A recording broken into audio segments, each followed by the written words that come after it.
and it is defining politics in almost every corner of the globe. 54% Europeans believe that allowing migrants into their country will create an increase in terror attacks.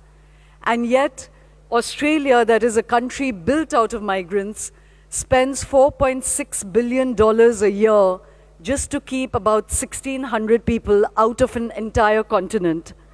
To discuss this matrix of fear and despair, people fleeing an entire culture of oppression and hostile societies afraid to receive them, we have Suketu Mehta, best known for his book Maximum City, where he's now written a book called This Land is My Land is Our Land, and he's described his own family's migration as well as why he's such a staunch defendant of open borders. But before we get into that conversation, just to evoke this landscape, we have a short film, and I'd like to draw your attention to the screen.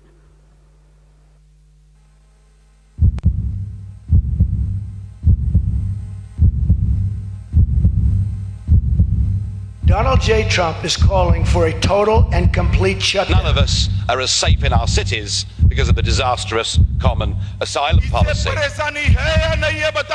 20% of people want immigration to continue. Part of the problem is nobody wants to hurt each other anymore.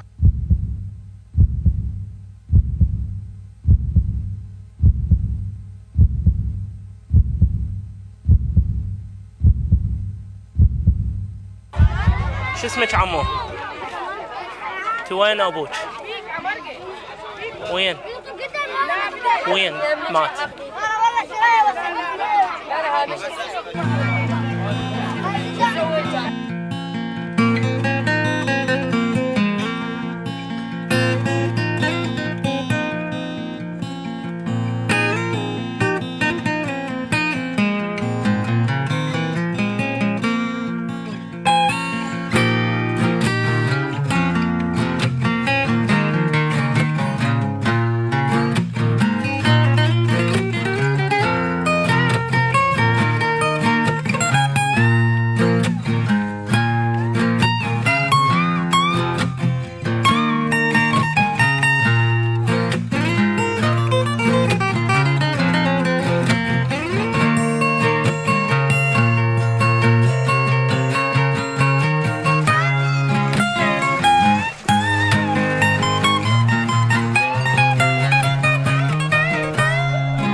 Move on now to the chaos, confusion, and anger growing in the wake of President Trump's immigration ban.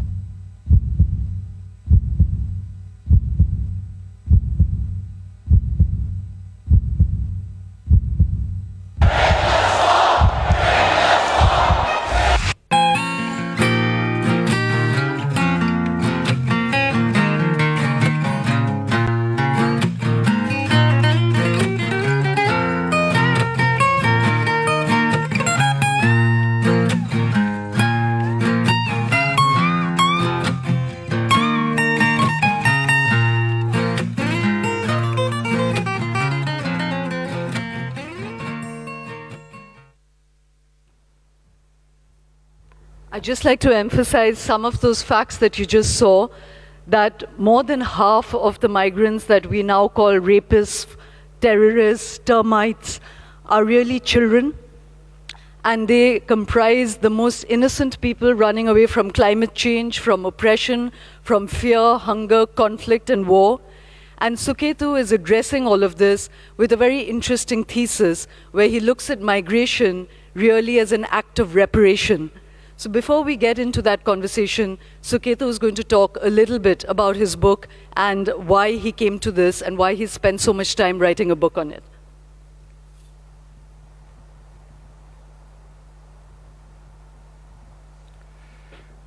Thank you, Ashoma, for that generous introduction. Thank you all for coming. So my book begins with a story that my grandfather, my maternal grandfather, who was born in Gujarat and worked all his life in colonial Kenya, he retired in London. And he was sitting in a park in Wembley in North London. And then this elderly British gent comes up to my grandfather and says, "Why are you here? Why don't you go back to your country?" And my grandfather, who's a Gujarati businessman, said, "Because we are the creditors. You came to my country, you took all my gold and my diamonds, you prevented us from building up our industries, so we have come to collect. We are here because you were there." It seems to me an apt description of the reasons for global migration. These days, a great many people in the rich countries complain loudly about migration from the poor ones. But the game was rigged. First, the rich countries colonized us and stole our treasure and prevented us from building our industries. After plundering us for centuries, they left, having drawn up maps in ways that ensured permanent strife between our communities. All the stuff going on right now in Kashmir and Bangladesh can be directly attributed to lousy colonial map making. Then they brought us to their countries as guest workers, as if they know what the word guest meant in our cultures, and told us not to bring our families. Having built up their economies with our raw materials and our labor, they asked us to go back and were surprised when we did not. They stole our minerals and corrupted our governments so that their corporations could continue stealing our resources. They fouled the air above us and the waters around us, making our farms barren, our oceans lifeless. And they were aghast when the poorest among us arrived at their borders, not to steal, but to work, to clean their shit and sleep with their men. Still they needed us. They needed us to fix their computers and heal their sick and teach their kids. So they took our best and brightest, those who had been educated at the greatest expense of the struggling states they came from, and seduced us again to work for them. Now again they ask us not to come, desperate and starving, though they have rendered us, because the richest among them need a scapegoat. This is how the game is rigged today. There are 250 million people today living in a country other than the one they were born in. I'm one of them. The whole debate around global migration is framed from the viewpoint of the rich countries. How many migrants should they let in? What kind of skills they should have? What color should their skin be? But I take the point of view of the migrants themselves. Why are they moving in the first place? Not because they hate their homes or their families or their culture or their language, but because the rich countries stole the future of the poor countries through colonialism, through corporate colonialism, war, and most of all, climate change. By the middle of the century, by 2050, up to 1 billion people will be displaced by climate change. Land that is home today to 650 million people will be underwater by 2050. A full 30% of Earth, land that is home to 1.5 billion people today, will be a desert. And who's responsible? The United States is 4% of the world's population, but is responsible for fully 1/3 of the excess carbon in the atmosphere. Europe, another 1/4. The average American uses as much energy as 35 Indians or 185 Ethiopians. The US military alone emits more greenhouse gases than 140 countries. Americans bear the greatest responsibility for historical emissions, but the US was the first country to have walked away from the Paris Accords. American industries continue to emit at will because their president, or my president, Trump, believes that climate change is a Chinese-made hoax.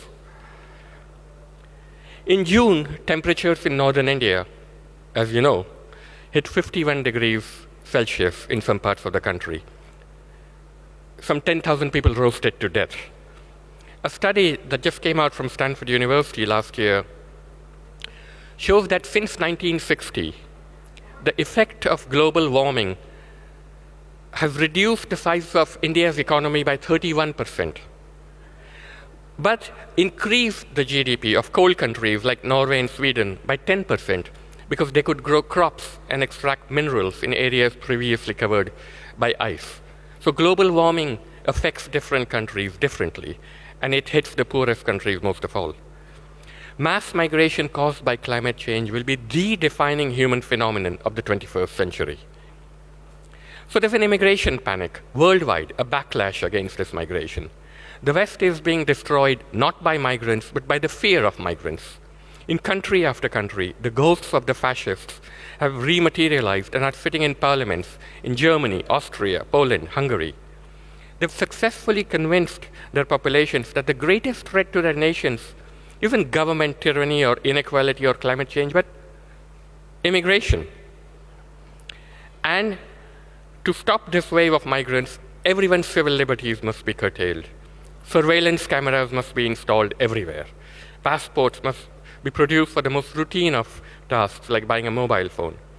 It was fear of migrants that led the British to vote for Brexit, the biggest own goal in British history. But it's not only the West that is suffering from this kind of immigration panic. It is also, and maybe to an even greater degree, India. There's a hysteria being generated today, originating in Assam, but now spreading throughout the country like a cancer, of fear and hatred of Bangladeshis, of Bengali speakers who were born here, of the Rohingya. Under the NRC fiasco in Assam, 19 lakh people are in danger of being stripped of their citizenship. The government is now proposing a system of gulags across the country to detain millions of migrant families. The Maharashtra government wants one in Navi Mumbai. This, if implemented, will shame us as a nation. The Indian public won't stand for it. The world won't stand for it. The images are going to be horrific. Children's faces behind fences and barbed wire. Even the Trump administration had to rethink its family separation policy because of the blowback.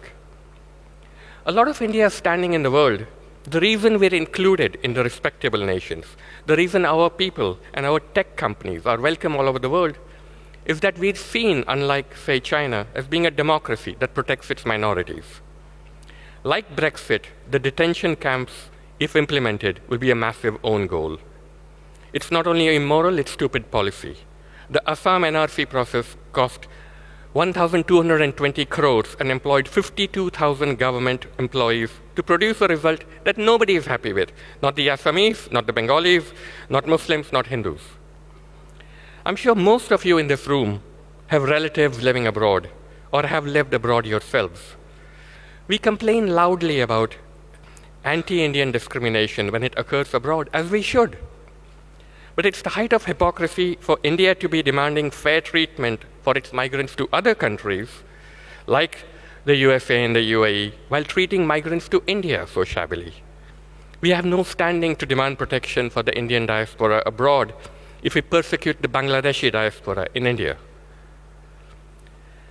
As these stories get out, the entire Indian diaspora is in danger. There are 100,000, quote, illegal Indian immigrants living in the UK, and Britain wants to send them back. India doesn't want to take them back. If we treat Muslim migrants so badly, what do you think will happen to Indians in Muslim countries like the Gulf or Malaysia? Already, when I complain about anti-Indian bigotry in America, I get emails and tweets saying, have you looked at the country you were born in? Have you seen what they do to minorities? The fear of migrants is magnified by lies about their numbers. Politicians and racists train minds to think of them as a horde. In all the West, people, especially those who are poorly educated or right-wingers, think immigrants are a much bigger share of the population than they really are, and that they get much more government aid than they really do. A recent study found that Americans overall think that the foreign-born in the US make up 37% of the population. In reality, we are only 13%. In other words, in the American imagination, we are 3 times as numerous as we are in reality. The French think that 1 in 3 people in their country is Muslim. The actual number is 1 in 13. The British people predicted that by 2020, 22% of all British will be Muslims. The actual projection is 6%. It's the same story in India. Data from the 2011 census demonstrates that the number of Bangladeshis coming into the country is actually falling. Only 0.4% of India is foreign-born. The number of people living in India who were born outside the country fell from 6.2 million in 2001 to 5.3 million in 2011. And that dreaded Bangladeshi horde, there were actually 780,000 fewer Bangladeshis in that period living in India. Don't believe the WhatsApp rumors. There's nowhere close to 20 million Bangladeshis in India.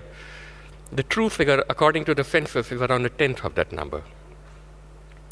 When countries safeguard the rights of their minorities, they also safeguard, as a happy side effect, the rights and economic well-being of their majorities or other minorities within the majority. If a judiciary forbids discrimination against, say, Muslims, it's also much more likely to forbid discrimination against, say, gays or women. The obverse is also true. When they don't safeguard the rights of their minorities, every other citizen's rights are in peril. Every majority is composed of a set of discrete minorities. When you go after Palestinians and Africans in Israel, the Reform Jews are next. When you go after Muslims and Mexicans in America, the Jews and gays are next. When you go after Muslims in India, the Christians and Sikhs are next. The early targets are easy to hit under the cover of nationalism, but hate, once fed, grows ever more ravenous. Its belly is never full. It is never satisfied after the first sacrifice.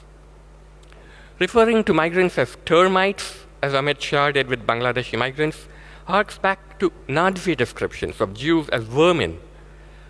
These are human beings, not insects. They have children, they have parents, they have a favorite song and a way they like to comb their hair. They are capable of love and anguish. No human being is a termite. No human being is illegal. Bhai bhasha jara sambhali ne vaparsho. I spent a lot of Maximum City reporting on the divisions created in this city by the 92-93 riots and bomb blasts. I wrote about how they created walls between Hindus and Muslims, walls which exist to this day. And now these walls have spread all over the country. The BJP claims it's not anti-Muslim. But on issue after issue, whether it's the NRC or Kashmir, the proposed citizenship bill, which pointedly excludes Muslims, or the impunity with which mobs get away with lynchings, Muslims are being made to feel that this is not their country. It's not just a matter of this or that policy. It's the language that the government uses about them, the deliberate affronts to their sensitivities. And not just the government. It's widely shared by the people that elected the government. It's a terrible idea to otherize Indian Muslims. They're as Indian as you or me, whoever you are. No Hindu has the right to tell any Muslim, or Sikh, or Christian, or atheist, that he or she is not Indian. India is not a Hindu country, just like the US is not a Christian country. Deal with it. Every Hindu is part Muslim. Every Indian Muslim is part Hindu, and part Christian, Sikh, Buddhist, Jain. Both of my grandfathers were members of the RSS. But that intimate knowledge of Islam, of their dress, their food, their culture. The purest language is Persian, my RSS-loving grandfather in Calcutta declared. He had bigoted ideas about Islam, but when, during partition, a Hindu mob came into his shop after a Muslim who'd run there for shelter, my grandfather held off the mob at gunpoint. "This man is my guest, and you'll have to kill me before you kill him," he said. This is the wonder of being Indian. We are individually multiple. It is this multiplicity that's under severe threat today, the greatest threat I've known in my life. The language about minorities, particularly Muslims, in the press, in parliament, is approaching incitement to genocide. In 1947, 30 million Indian Muslims voted with their feet. They stayed in India. Today we are the world's second largest Muslim nation. There are no Indian members of ISIS or Al-Qaeda. There's no active jihadist movement apart from a few fringe groups. Not yet. But what we are doing is sowing these seeds of hatred which will grow into the weeds of terror. I reported on the Bombay blasts of '93, a horrific act of terror in which hundreds of people, both Muslims and Hindus, lost their lives. These were despicable acts. But the members of the underworld who planted them said they were retaliation for the anti-Muslim riots a few months ago. middle-class Muslims said to me, we weren't able to look people in the eyes in the trains during the riots. After the bomb blast, we could raise our heads again. It was for them a matter of dignity. Even if you don't like certain aspects of Islam, I'm appealing to simple self-interest. Can we really afford to alienate 200 million Indian Muslims? This will cause a civil war, which will make partition look like a schoolyard brawl. A battle is being fought today in the public squares, at political conventions, on the television, in the opinion pages, a battle of storytelling about migrants and Muslims. Stories have power, much more power than cold numbers. That's why Trump won the election. That's why Orban in Hungary, Bolsonaro in Brazil, Duterte in the Philippines won power. A populist is, above all, a gifted storyteller, and recent elections across the world illustrate the power of populism, a false narrative, a horror story about the other, well told. The only way it can be fought is with a true story, better told. I teach journalism, and the great gift of American journalism in the world is fact-checking.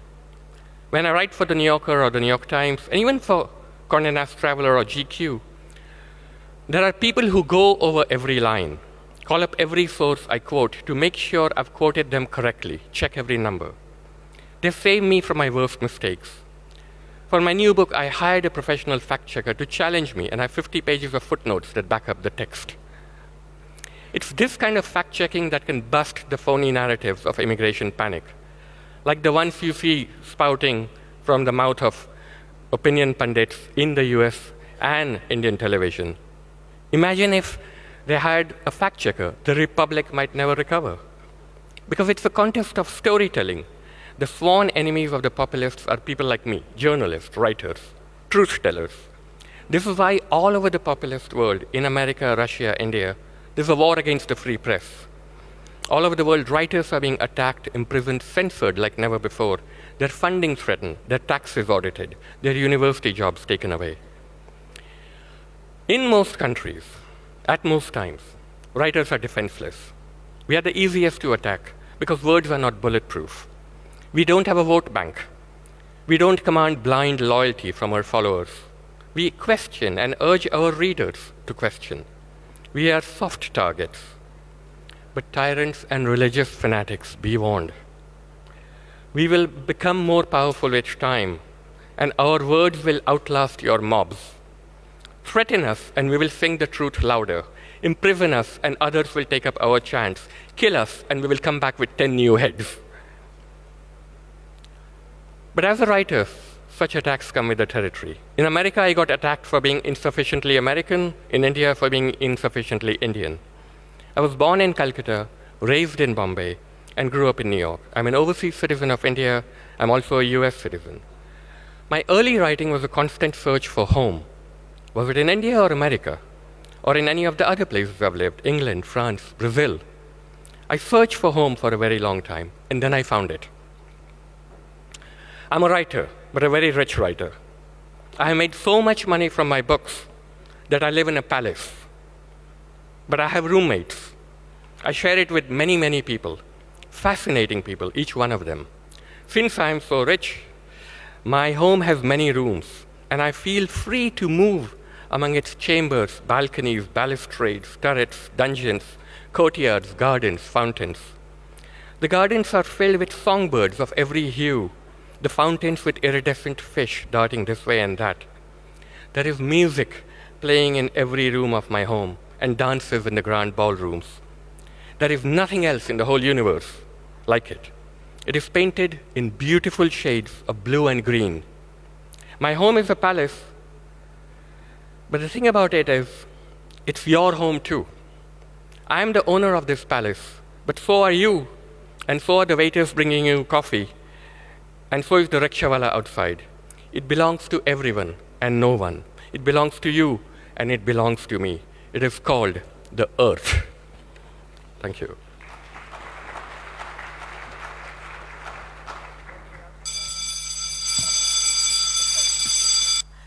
Well, that doesn't leave much room for conversation, so thank you, Suketu.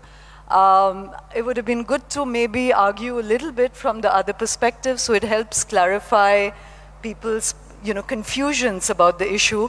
because there are those in areas where there are lots of migration who feel threatened by it, and it would be good to probe that rather than merely diss it. You know, I mean, when Hillary Clinton said they're the basket of deplorables, you lose other people's genuine emotion, and it's good to converse with that rather than merely outlaw it. But we don't have time. I'd just like to share a very interesting statistic that Yuval Harari wrote about in his book Homo Deus, where he spoke about the fact, and it's interesting because Mexico is such a fault line now in American politics, that when the Spanish came to Mexico in 1520, Mexico was a very rich country with 22 million people, and they brought the plague to Mexico. And in 9 months, Mexico lost 9 million people, and they were down to 6 million people. When the British came to India, we were 22% of the world's GDP. When they left, we were 2%. So today, when those countries refuse to take migrants, Sukhetu's central thesis comes into force, which is that these societies are really paying, and it's a reparation for a long cyclical history that they set into motion. But unfortunately, we've run out of time, and there isn't time to explore this further. But thank you for listening. We hope that the film made some impact, and do read Sukhetu's book to get another perspective on this. Thank you so much. Thank you. Thank you very much for that. Mr. Mehta, can we request you to please stay on stage? Yes. Can I please invite Ms. Seema Sayam, CEO of NL Dalmia Education Society, to please present Mr. Mehta with a token of appreciation.